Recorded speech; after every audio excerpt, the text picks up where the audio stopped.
My name is Beatrice Croft, and for the better part of 70 years, I have found my truest companionship in the quiet whisper of turning pages.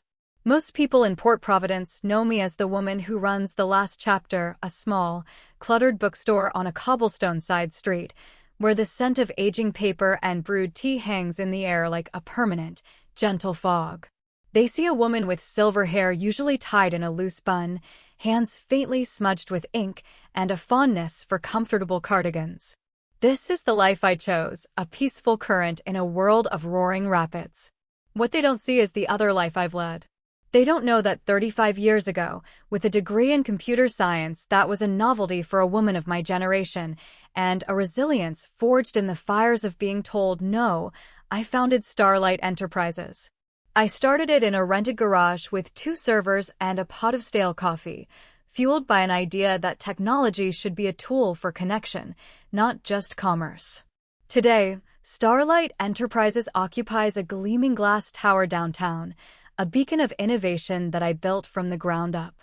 I remain the majority shareholder and CEO, a secret I have guarded not out of shame, but out of a desire for a life defined by who I am, not what I own. My son, Julian, is the only one who knows the full truth. Or so I thought. The story I need to tell begins, as so many difficult stories do, with a telephone call. It was a Tuesday afternoon, the autumn light slanting through the dusty windows of my shop, when my phone rang. Julian's name glowed on the screen. Mom? His voice was thin, stretched taut. I could hear the background noise of his life, the distant chime of a television, the faint echo of his wife, Isabel, giving an instruction. Just calling to remind you about Saturday. Noah's birthday dinner. I wouldn't miss it for the world, sweetheart, I said, my heart doing a familiar, gentle ache. Great. It's at 6. And, Mom? Isabel's invited a few of her associates from the firm. So, I knew. The unspoken words hung between us, so please, try to fit in. Please don't be yourself. For 5 years, ever since Julian had married Isabel, I had navigated this delicate dance. Isabel, a woman who moved through the world with the sharp, determined confidence of a guided missile, worked in the marketing division of Starlight Enterprises. It was a coincidence that had once amused me. She had been hired on her own merits, a rising star in her department, completely unaware that the quiet, bookish woman her husband called Mom was the invisible force signing her paychecks. To her, I was simply Beatrice Croft, the proprietor of a failing bookstore, a relic from Julian's humbler past, and a social liability in her carefully curated world. On Saturday evening, I drove my modest, 10-year-old sedan from the quiet, tree-lined streets of my neighborhood to the sprawling estates of Willow Creek, where Julian and Isabel lived. Their house was a monument to modern ambition, all glass, steel, and stark white walls, filled with furniture that looked more like art than something you would actually sit on. I clutched the gift I'd brought for my grandson, Noah. It wasn't a toy that would be forgotten in a week. I had spent months in the back room of my shop, carefully binding a book by hand. Inside were the stories I had made up for him since he was a toddler, tales of curious foxes and brave little stars. The cover was simple, bound in dark blue leather, with his name embossed in gold leaf. It was Isabel who answered the door. Her smile didn't reach her eyes, which scanned my simple navy blue dress with an expression of faint pain tolerance. It was my best dress, reserved for special occasions, but in the harsh, architectural lighting of her foyer, it felt as plain as a burlap sack. Beatrice, you're here. Her tone made it an observation of an unfortunate fact. Hello, Isabel. Happy birthday to the little man. I held up the gift. She didn't step aside. The others have arrived. Julian is just getting Noah ready. She gestured vaguely toward the living room, a cavernous space filled with people in expensive suits and cocktail dresses. Their laughter was brittle, their conversations a low hum of stock prices and vacation homes in Vail. I felt a familiar wave of invisibility wash over me. Grandma. Noah's voice was the lifeline I needed. He came barreling toward me, his face alight with the pure, uncomplicated joy of a 6-year-old. I knelt and hugged him tightly, breathing in his scent of sugar and childhood. Happy birthday, my darling Noah, I whispered, my voice thick with emotion. I have something very special for you. Before I could give him the book, Isabel's hand was on his shoulder, her touch firm, proprietary. Noah, darling, remember our talk? Why don't you go and show your cousins your new remote control car? Grandma can say hello properly later. The message was clear, delivered with a smile that was all teeth. My gift, my stories, were not part of the evening's program. Dinner was an exercise in quiet humiliation. I was seated at the far end of a dining table that seemed to stretch for miles, beside a man who spoke loudly about his golf handicap and a woman who asked me what I did for a living with the polite, dispassionate curiosity one might reserve for a particularly exotic insect. I own a bookstore, I said softly. Oh, how quaint, she'd replied, before turning away to rejoin a more important conversation. Across the expanse of polished wood and gleaming silverware, I saw Julian. He met my gaze for a fleeting second, his expression pained, before Isabel murmured something in his ear, and he looked down at his plate, his shoulders slumping in defeat. My son, the boy who once defended me against playground bullies, was now a silent accomplice to his wife's quiet cruelty. The breaking point came with dessert. Noah, having escaped the children's table, climbed onto my lap, his fingers sticky with chocolate frosting. Grandma, he whispered, his head resting against my chest, will you tell me the story about the little star who learned to shine on his own? It was his favorite, the final story in the book I had made for him. I smiled, my heart aching with love for this small, precious boy. Of course, my love.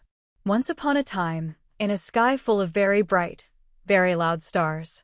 Noah. Isabel's voice cut through the air like a shard of ice. She was standing, her face a mask of controlled fury. Get down from there this instant. You're getting filth all over your grandmother's dress. And your own. But Mommy, I want a story, he whimpered, his lower lip trembling. Now. She lifted him from my lap, her movements brisk and efficient.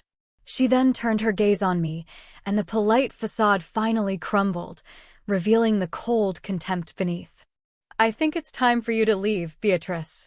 The dining room fell into a stunned silence. 20 pairs of eyes turned to me, their expressions ranging from pity to morbid curiosity. I felt the heat rise in my cheeks, a blush of shame so profound it felt like a physical blow. Isabel, please, I began, my voice a thread of sound. It's Noah's birthday. And your presence is creating a scene, she said, her voice low and venomous, for my ears only. Then, raising her voice for the benefit of her guests, she adopted a tone of strained patience. It's getting late, and I'm sure you have an early morning at your shop. I don't remember standing. I don't remember walking to the door, the weight of all those stairs pressing down on me. I only remember the echoing silence, the sound of my own blood rushing in my ears. At the door, I looked back one last time, a desperate, silent plea to my son. Julian was staring intently at his dessert fork, as if it held the secrets to the universe. He didn't look up. The front door clicked shut behind me, the sound as final as a gavel. I sat in my car, the hand-bound book lying on the passenger seat, its gold lettering glinting in the faint light. I looked at my reflection in the rearview mirror. A 70-year-old woman in a simple blue dress, her hair slightly disheveled from a stolen hug. I looked exactly as Isabel saw me, a gentle, harmless old woman who didn't know her place. But Isabel didn't know my place. She didn't know that on Monday morning, I would walk into the gleaming headquarters of Starlight Enterprises, take the private elevator to the penthouse floor, and sit behind a desk made from reclaimed century-old oak. The same company where she worked, so proud of her position, so confident in her ascent. She had no idea that the woman she had just dismissed like a servant was the architect of the world she was so desperately trying to conquer. As I drove home through the quiet, sleeping streets of Port Providence, a cold, clear resolution settled over me. Isabel wanted to teach me a lesson about social boundaries. It was time I taught her a lesson about something far more important: empathy, respect, and the quiet, unassailable dignity of a life lived with integrity.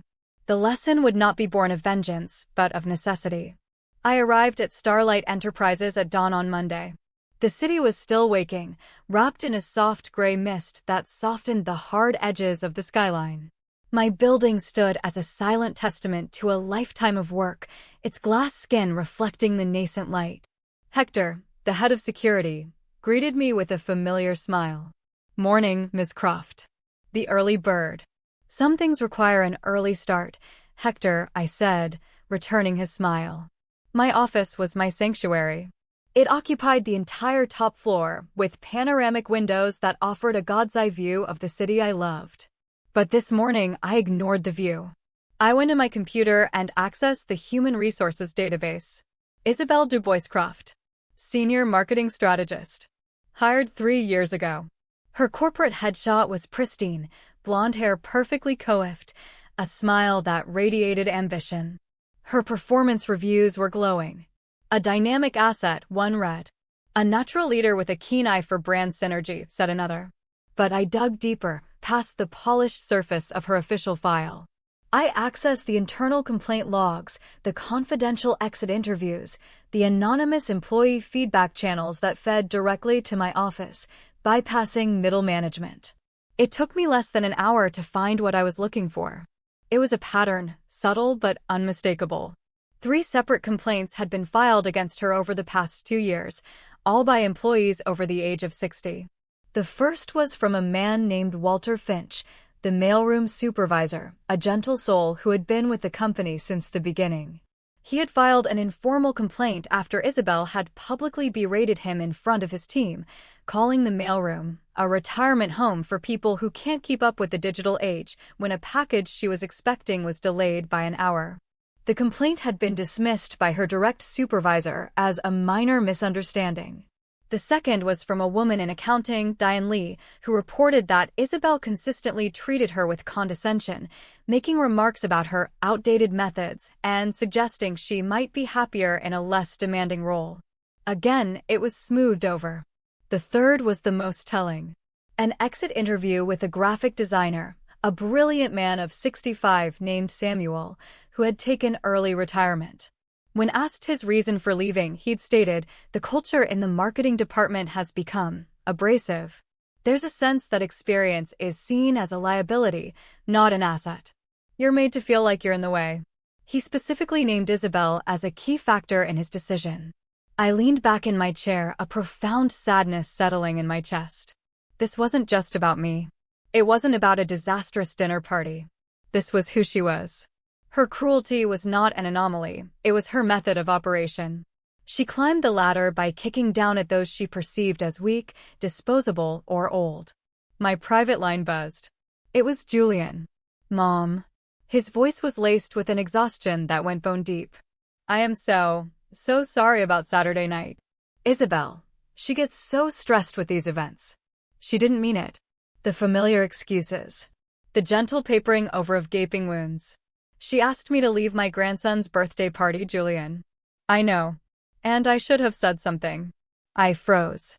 "It's just, you know how important appearances are to her career. To her career at my company." The irony was a bitter taste in my mouth. "I need some time, Julian," I said, my voice gentle but firm. "Of course. But Mom, maybe next time you could let me know what you're planning to wear? Just so I can give her a heads up. It would make things smoother." I ended the call, my hand trembling slightly. He was asking me to shrink myself, to dim my own light to make his wife more comfortable. He was so lost in her world that he couldn't see how he was betraying his own. By 9 a.m., the office was a hive of activity. I watched my employees stream into the building, each one a thread in the tapestry I had woven. Among them was Isabel, no doubt sharing a polished, sanitized version of her weekend with her colleagues. I called for my executive assistant, Helen, a woman of 62 who had been with me for 2 decades. She was sharp, loyal, and had a no-nonsense demeanor that I valued immensely. "Helen," I said, as she entered with a notepad. "I need you to do something for me quietly. Arrange a temporary, mandatory reassignment for Isabel Dubois Croft." Helen's eyebrows rose a fraction of an inch. "Reassignment? To where?" I thought of Walter Finch, the kind man from the mailroom. I thought of Diane and Samuel. I thought of the dignity of honest work, the kind Isabel so clearly despised. The mailroom, I said. Effective immediately. She will report to Walter Finch. Helen's professional mask didn't slip, but I saw a flicker of understanding in her eyes. And the reason for this reassignment? It's a new pilot program, I said, the corporate jargon flowing easily. A cross-departmental integration initiative. We want our rising strategists to gain a ground-level understanding of the company's foundational operations. It's a leadership development opportunity. I see, Helen said, a faint smile playing on her lips. A development opportunity. For how long? Indefinitely, I replied. Pending a review of the program's efficacy. And if she refuses? Then she is welcome to pursue other opportunities elsewhere. This initiative is mandatory for all employees selected for participation. After Helen left, I walked to the window and looked down at the city below. Down in the belly of this building, Isabel would soon be trading her designer blazer for a standard-issue polo shirt. She would be sorting mail, pushing carts, and answering to a man she had publicly humiliated. She would be doing it all without a clue as to why, believing it to be a bizarre, bureaucratic whim. She would be forced to interact with the very people she considered invisible, the maintenance of her grand ambitions. I didn't know if it would change her. I didn't know if she was capable of the kind of introspection this experience was designed to provoke. But I knew one thing. She was about to learn that in my company and in my family, dignity was not determined by her job title. And she was about to learn it from the ground up. For the first week, I observed from a distance. Walter Finch, the mailroom supervisor, provided me with daily updates. He was a man of quiet integrity, and he treated Isabel with the same professional courtesy he showed all his employees, despite the memory of her public insult. She's adjusting, Miss Croft, he told me over the phone, his voice carefully neutral. She's punctual. She follows instructions mostly. But there's an air about her. Like this is all beneath her. She spends her lunch breaks on her phone, firing off angry emails, I suspect. And how is she with the rest of the team? I asked. A pause. Distant. She doesn't speak to anyone unless she has to. They give her a wide berth. They can feel it, you know? The resentment. I knew. On Friday, I decided to see for myself. Dressed in a simple maintenance uniform I borrowed from facilities, a gray jumpsuit and a baseball cap pulled low, I took a service elevator to the basement level. The mailroom was a brightly lit, organized chaos of sorting bins, conveyor belts, and rolling carts. I saw her immediately. She was standing at a long table, mechanically sorting inter-office envelopes. Her movements were stiff, her expression a thundercloud of fury. She had traded her heels for sneakers, but she still wore her expensive watch, a glittering reminder of the world she felt she had lost. I began polishing a brass fire extinguisher nozzle on a nearby wall, my back partially to her, close enough to overhear. I still can't believe this is happening, she muttered to a young man working beside her, a temporary worker named Mark. One day I'm leading a 7-figure campaign launch, the next I'm sorting junk mail. It has to be some kind of clerical error. Or maybe it's like they said, Mark offered kindly. A new program to see how the whole company works. Isabel let out a short, bitter laugh. Right. A program designed to see if a master's degree from Wharton can be put to good use licking stamps. This is a punishment. I must have stepped on someone's toes without realizing it. She picked up a stack of mail addressed to the executive floor. Look at this. All for the C-suite. People who are actually doing important work, while I'm down here in the dungeon with the... She trailed off, glancing around at the other employees. The what? I asked, turning slightly, my voice muffled and gruff. She looked at me, a flicker of annoyance in her eyes at being interrupted by a janitor. Nothing, she snapped, and turned back to her work. I watched her for another hour. I saw the way she recoiled when Diane from accounting came down to ask Walter a question. I saw the dismissive wave of her hand she gave a delivery driver. She wasn't learning humility. She was marinating in her own sense of injustice, her worldview not challenged but reinforced. She was the star, and everyone else was just scenery. That evening, Julian called again. Mom, Isabel is falling apart. This work thing, they've got her in the mailroom. The mailroom. She thinks someone in management has a vendetta against her. She cries every night. Does she? I asked quietly. Yes. This is destroying her. She's not built for manual labor. She's a strategist, a thinker. There is a great deal of thought and strategy involved in logistics, Julian, I said. The mailroom is the central nervous system of that entire building. That's not the point, he said, his voice rising in frustration. She's miserable. She wants to apologize to you. For the dinner. She thinks maybe she offended you so badly that you, I don't know, spoke to someone? Pulled some strings. So, the apology was not born of remorse, but of strategy. She was troubleshooting her problem, trying to isolate the variable that had caused her downfall. It was a business calculation, not a matter of the heart. I'm not ready for an apology, Julian, I said. Mom, please. Just have dinner with us. Let her clear the air. Whatever this is, it has to stop. Tell me, Julian, I said, my voice soft. When she told you she'd been reassigned, what reason did she give? She said it's some stupid corporate initiative. Some integration nonsense. But it's obvious they're punishing her. And has she told you what she has learned from this integration? A pause. She's learned that the company is a bureaucratic nightmare and that her talents are being wasted. I closed my eyes. Nothing. She had learned absolutely nothing. She was a planet unto herself, with no moons, no tides, no gravitational pull from any world but her own. I have to go, Julian, I said, cutting the conversation short. The following Monday, I decided the time for observation was over. The time for revelation had come. I had Helen summon Isabel to my office at 10 a.m. I instructed her to be sent up in the main executive elevator and escorted through the grand reception area. I wanted her to see the world she so desperately aspired to, just before it was turned upside down.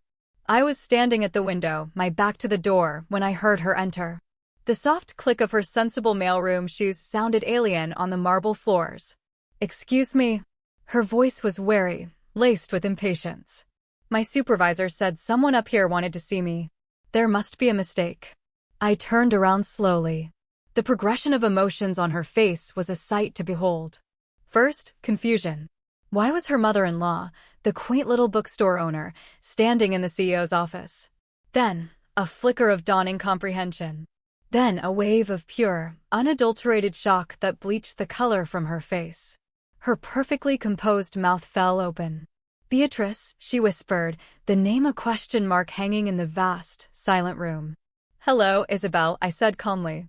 Please have a seat. She didn't move. What are you doing here? How did you get in? I took my private elevator, I said, gesturing to the chair opposite my desk. As I do every morning. Now, please. Sit. She sank into the leather chair as if her bones had dissolved. She stared at me, then around the office, at the bespoke furniture, the priceless art, the sweeping view of the city. The pieces were clicking into place in her mind, forming a picture she would not accept. This is a joke, she finally managed. You're not, you can't be. The founder and CEO of Starlight Enterprises? I finished for her. I'm afraid I am. For 35 years. Silence. A deep, profound silence as the foundations of her world crumbled to dust. When she finally spoke, her voice was completely different. It was soft, tentative, laced with the honeyed charm she reserved for superiors. Miss Croft. Beatrice. I had no idea. I know, I said. And that is the heart of the problem. If I had known who you were, she began, her eyes wide with a desperate, pleading light, I would never have. You would never have treated me with such contempt? I interrupted gently. That's what's so interesting, Isabel. Your behavior is entirely dependent on your perception of a person's status. You are kind to the powerful and cruel to the powerless. Or those you perceive as powerless. Her face flushed. That's not true. I respect everyone. Do you? I swiveled my computer monitor toward her. On the screen was the list of complaints. Do you respect Walter Finch, whom you called a retiree who couldn't keep up? Do you respect Diane Lee, whose methods you called outdated? Do you respect Samuel, the designer who retired early because he felt the culture you fostered was toxic for experienced employees? She stared at the screen, her composure cracking. Those were professional disagreements. Business is tough. You have to be direct. And were you being direct when you told Mark in the mailroom that your colleagues downstairs were the people who couldn't make it anywhere else? When you referred to them as the dungeon dwellers? The last of the color drained from her face. She knew. She knew I had been there, had heard her. You spied on me. I observed the culture of my own company, I corrected her. And I found a senior employee who systematically bullies her subordinates, who harbors a deep-seated prejudice against older workers, and who believes that a person's worth is tied to their job title. An employee who lacks the one quality I demand in a leader, empathy. She shot to her feet, her mask of contrition shattering into a million pieces of raw fury. This is because of the dinner party. This is all personal. This is you getting revenge because I asked you to leave. The dinner party was merely a symptom of a much deeper disease, Isabel, I said, my voice remaining calm and even. It simply showed me who you were in your private life. My investigation showed me you are the exact same person in your professional life. You are consistent, I'll give you that. So, what now? She choked out, her hands clenched into fists. Are you going to fire me? That, I said, leaning back in my chair, is entirely up to you. Hope flickered in her eyes. What do you mean? You have two options. Option 1, you can resign, effective today. I will provide a neutral reference, and we will sign a standard non-disclosure agreement. You can walk away and start fresh somewhere else. And option 2, she whispered. Option 2 is you return to the mailroom. You will stay there for 6 months. In that time, you will learn the names of every single person on your team. You will learn about their families. You will learn what it means to do a hard day's work without applause. You will learn to treat them and everyone else with basic human dignity. At the end of 6 months, if Walter Finch tells me you have genuinely changed, we will discuss your future at this company. If not, your employment will be terminated for cause. She stared at me, her mind racing, calculating the odds. I could see the war raging within her, the humiliation of the mailroom versus the destruction of her career. Finally, she lifted her chin, her eyes blazing with a defiant pride that was both tragic and infuriating. This is entrapment. You're blackmailing me. I'm offering you a chance to build character, Isabel. It's the most valuable development opportunity one can give you. My husband will hear about this, she snarled. He'll see what a manipulative, vindictive person his mother really is. Yes, he will hear about this, I agreed. He will hear that his wife was systematically bullying her colleagues. He will hear that she called his mother an embarrassing old woman and threw her out of their son's birthday party. And he will hear that when she was given a choice between accountability and escape, she chose to call it blackmail. I stood up and walked to the door, holding it open. The choice is yours, Isabel. Let my assistant know your decision by the end of the day. As she stormed out of my office, a whirlwind of Chanel and righteous indignation, I felt a deep, weary sadness. I had offered her a path to redemption, however difficult. But I suspected she would not take it. Some people, when confronted with a mirror, would rather smash the glass than look at their own reflection. The reckoning had come, but the real test for her, for Julian, and for our family, was just beginning. The call I had been dreading and expecting came that evening. It was Julian, his voice a low, dangerous rumble I hadn't heard since he was a teenager. We need to talk. All three of us. My place. Now. An hour later, I sat in their cavernous, cold living room. Julian paced back and forth like a caged animal. Isabel sat on the edge of a stark white sofa, her arms crossed, radiating the energy of a deeply wronged martyr. Mom, Julian began, stopping his pacing to face me. Isabel told me everything. That you're the CEO of Starlight. That you've been lying to us for years. That you demoted her to the mailroom to punish her. How could you? Julian, I said, my voice calm, I have never lied to you. I own a business. You never asked for the details. You and Isabel were content with the image of me as a simple woman who runs a small bookstore. This isn't about the bookstore, he exploded. This is about you abusing your power. You used your company to get back at my wife for a family squabble. Isabel chimed in, her voice trembling with practiced vulnerability. He's right, Beatrice. It was cruel. You set me up. You humiliated me. I looked from my furious son to his manipulative wife, and I knew that gentleness would no longer suffice. The time for quiet lessons was over. It was time for the unvarnished truth. I reached into my handbag and pulled out a thin file. This isn't about a family squabble, Julian. This is about your wife's character. I opened the file. This is a copy of Walter Finch's complaint after Isabel called him and his team a retirement home. This is a summary of Diane Lee's report on Isabel's condescending and ageist remarks. And this, I said, my voice dropping, is the exit interview with Samuel, a brilliant designer who retired early because he could no longer tolerate the toxic environment your wife created. Julian stopped pacing. He stared at the papers in my hand. What is that? This is a record of your wife's professional conduct, I said. It's a pattern of bullying, specifically targeting older, dedicated employees. Her reassignment wasn't a punishment for a dinner party. It was a long overdue intervention for a toxic manager. Isabel shot to her feet. That's not true. Those were isolated incidents. You're twisting things. Am I? I met her gaze. Then tell me, Isabel. What did you say when you saw me at your son's birthday party? The words you used to describe me to your friends before you asked me to leave. I don't remember, she stammered. I do, I said. You called me a sweet but rather pathetic old woman who doesn't understand her place. You told your friend that you had to manage the family embarrassments. And then you asked me to leave my own grandson's party because my presence was lowering the tone.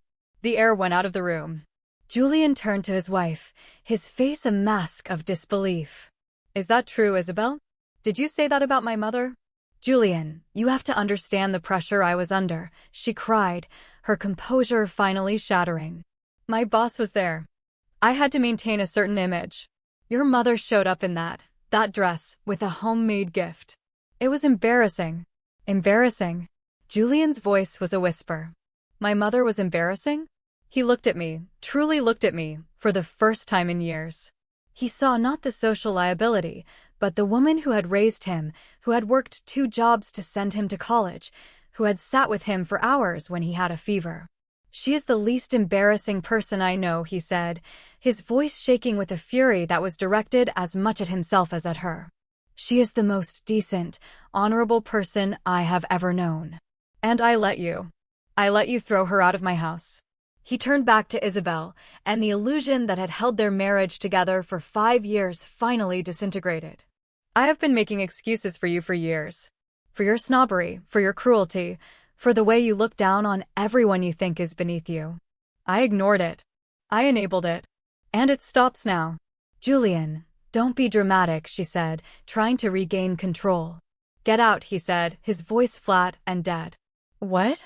Pack a bag and go to a hotel. I'll call you tomorrow to discuss arrangements. For Noah. And for everything else. But right now, I want you out of this house. Isabel stared at him, then at me, her eyes wild with panic and hatred. This is what you wanted. You did this. You destroyed my marriage. I stood up and walked toward her. My voice was quiet, devoid of anger, filled only with a deep, profound sorrow. No, Isabel. You destroyed your marriage. You destroyed it every time you chose status over kindness. Every time you belittled someone to make yourself feel bigger. You did this the moment you looked at my son's grandmother and saw not a person to be loved, but a problem to be managed. She grabbed her purse and, with one last venomous glare, stalked out of the room. A few minutes later, we heard the sound of a car engine starting, then fading into the night. Julian collapsed onto the sofa, his head in his hands, and began to sob. Deep, wrenching sobs of a man who had just woken up from a long, troubled dream. I went and sat beside him, putting my arm around his shaking shoulders. We sat there for a long time in the cold, perfect house, 2 broken people surrounded by the wreckage of a life built on a fragile foundation. There was nothing to say. The healing would be a long, quiet process. But for the first time in years, the air was clean. The truth, however painful, was finally free. 6 months passed, like seasons turning. Isabel, true to her nature, had not stayed in the mailroom. She'd resigned the day after Julian asked her to leave, taking the neutral reference and vanishing from our lives, moving to another city to build another life, presumably on the same flawed blueprints. Julian and Noah moved out of the glass house in Willow Creek and into a smaller, warmer home in my neighborhood. The divorce was quiet and swift. Julian began the difficult work of rediscovering the man he was before he'd started trying to fit into a world that didn't value him. Our relationship healed slowly, not through grand apologies, but through small moments of grace. Through Saturday mornings spent at the bookstore, with Noah listening, enraptured, to the stories from his hand-bound book. Through shared dinners in my cozy apartment, where the food was simple and the conversation was real. One sunny afternoon, I sat on a park bench watching Julian push Noah on a swing. My grandson's laughter was the purest sound I knew. Julian caught my eye and smiled, a genuine, unburdened smile that reached his eyes. "He asked me something funny the other day," Julian said, walking over to sit beside me. "He asked if Grandma was a superhero." I laughed. "And what did you say?"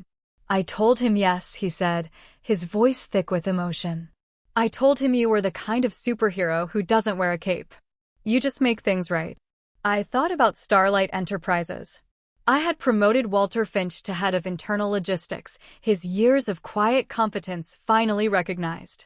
I had instituted a new mentorship program, pairing younger employees with our more experienced staff, fostering a culture where wisdom was a valued commodity. The changes were small, but they were real. I was using my power not to punish, but to build, to protect, to make things right. As the sun began to set, casting long, peaceful shadows across the park, I felt a sense of profound contentment. I had not sought revenge. I had sought accountability. I had not wanted to destroy Isabel. I had wanted to teach her. She had refused the lesson, but in the process, my son had learned it. He had learned that true wealth isn't measured in stock prices or square footage, but in integrity, kindness, and the courage to stand up for the people you love. Looking at my son and my grandson, bathed in the golden light of the setting sun, I knew that my life, the one I had so carefully built, was complete. I was Beatrice Croft, a woman who owned a bookstore and a multi-million-dollar corporation. A woman who had been dismissed and humiliated, who had stood her ground, and who had, in the end, reclaimed her family not with a show of force, but with a quiet, unwavering commitment to the truth. And in the loving eyes of my grandson, I was a superhero. And that was a title worth more than any I could ever hold in a boardroom.